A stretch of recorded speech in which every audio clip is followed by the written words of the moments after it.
Good morning guys! So, today is day 2, official first tour namin today. So, it's already 7 a.m. and ang pickup time is 7:30 to 8:30. So, yung binook ko pala is island hopping sa Wow Siargao. Nabook namin yun for 1,299. Pupuntahan natin yung Guyam Island, Naked Island, and Daco Island. So ngayon, pine-prepare ko yung motor kasi kukunin to ng 8:30 a.m.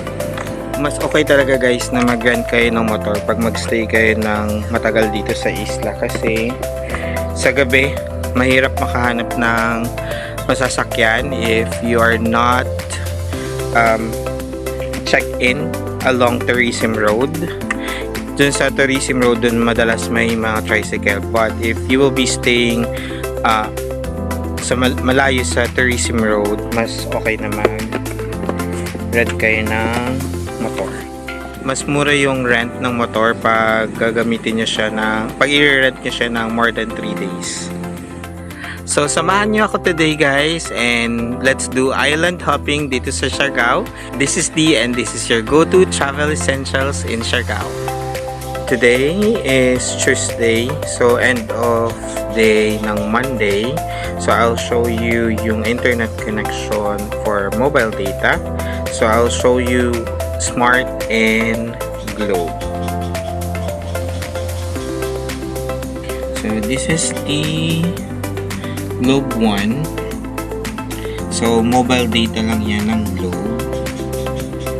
So, it's around 6:30 or 6:22 a.m. And ito yung sa Smart.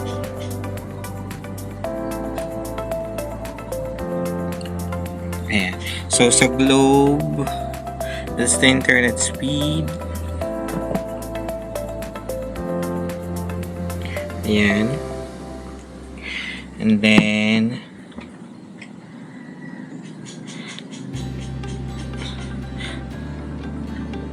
sa Smart, ito yung internet speed sa Smart.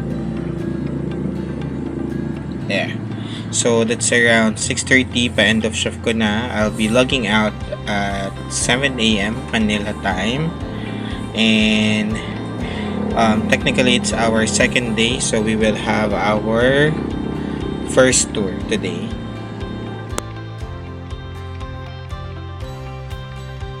We're here na sa General Luna sa may Boulevard. Ito yung assembly place for all the tours.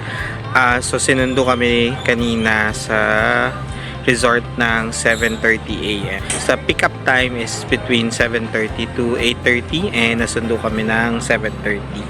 So, afternoon, sinundo yung ibang kasama sa tour.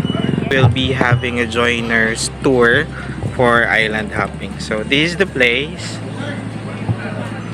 Kaya na tayo sa bangka guys for our first tour. If magdi-DIY kayo, pumunta lang kayo sa may Boulevard, sa may Siargao. Then marami na dun nag-o-offer ng tours.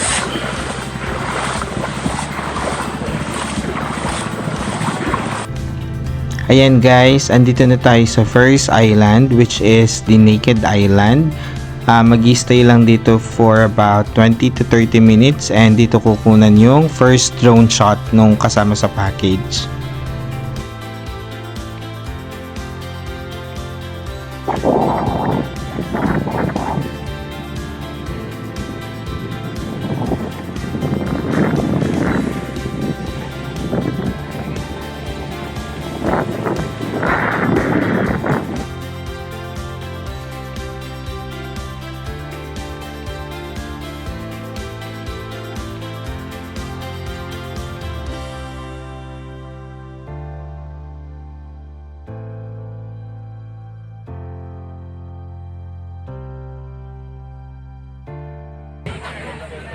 Hey guys, so we're here in Daco Island na.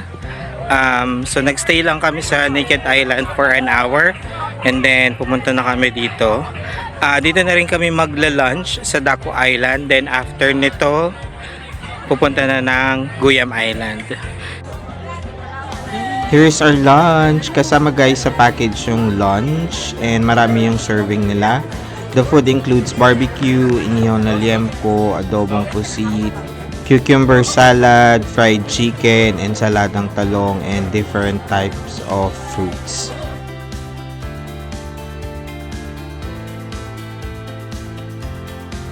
After lunch guys, you can explore the island. You can also swim dito guys, and this is the biggest island out of the three.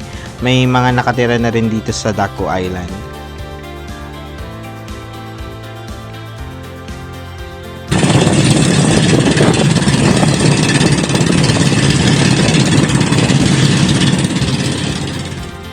And now we're headed to the last island, which is the Guyam Island. For me guys, this is the best island out of the three, and this is the best spot for you to swim. We spent most of our time here sa Guyam Island, and promise guys, the beach waves here creates a heaven of relaxation. The island captures unforgettable snapshots, and every second here is a sweet escape. We're here na guys sa pangatlong island. So this is Guyam Island. So after nung Daco Island, dun magla-lunch, and then dito sa Guyam Island, ito yung last island. Maliit lang siya na island, pero maraming kang pwedeng picture for Instagram. Tapos may cafe. Pwede kang bumili ng kape, ng beer. Pwede kang uminom dito sa isla.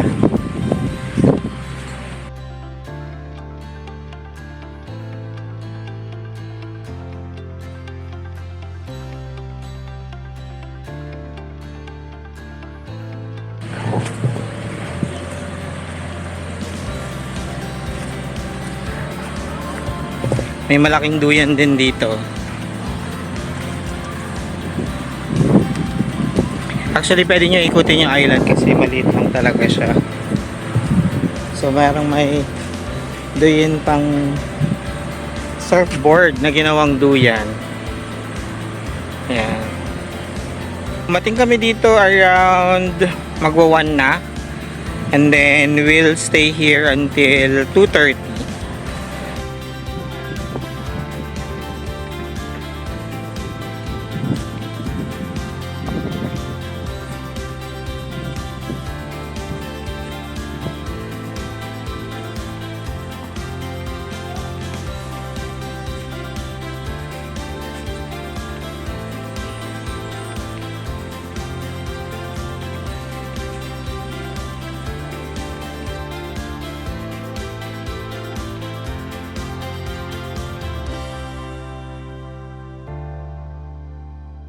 Since ito na yung third island, nagstay kami dito ng 1 hour and 30 minutes. Maraming options for drinks dun sa shop, and nag-iisa lang yung shop. You may also bring your own drinks if you want. Dito kami nag-pictorial at nag-swimming. Sobrang ganda ng dagat. And dito rin namin shoot yung last drone shots from the package. Ito guys yung pinakamaigsi sa lahat ng tours. Nag-start siya ng 7:30 AM until 3 PM. And lastly, I would highly suggest guys for you to check the weather before going on this tour, since sobrang ganda ng mga isla na pinuntahan.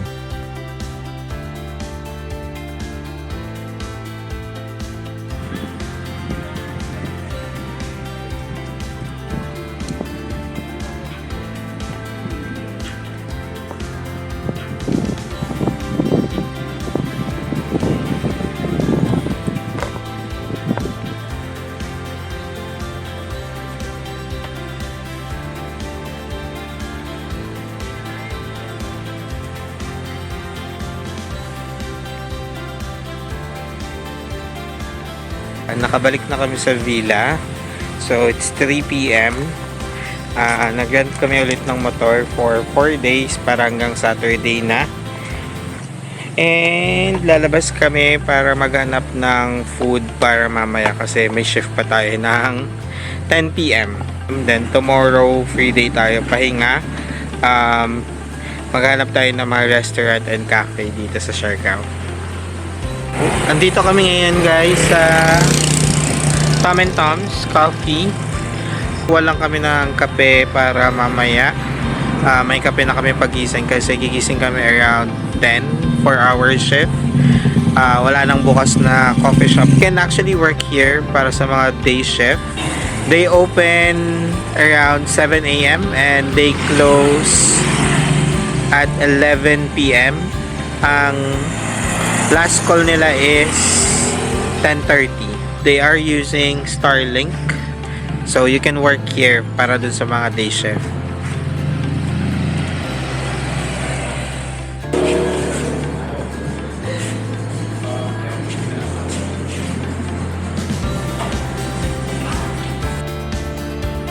Hello guys, good morning. So it's Tuesday night. We are already on shift. So I'm using Starlink. So I'll show you guys the internet connection right now. So it's start of day for our Tuesday shift. There I'll also show you the data connection. It's around 10 PM. So here's the internet connection. So guys, here's the internet so far. So this is for the Starlink. So that's the internet speed. Then this is for the Glow. So this is the internet speed. And this is for the Smart. This is for the Smart. There. Earlier today, nagka-brown out and they kick in the generator along with they use the generator with the Starlink, and it's working fine.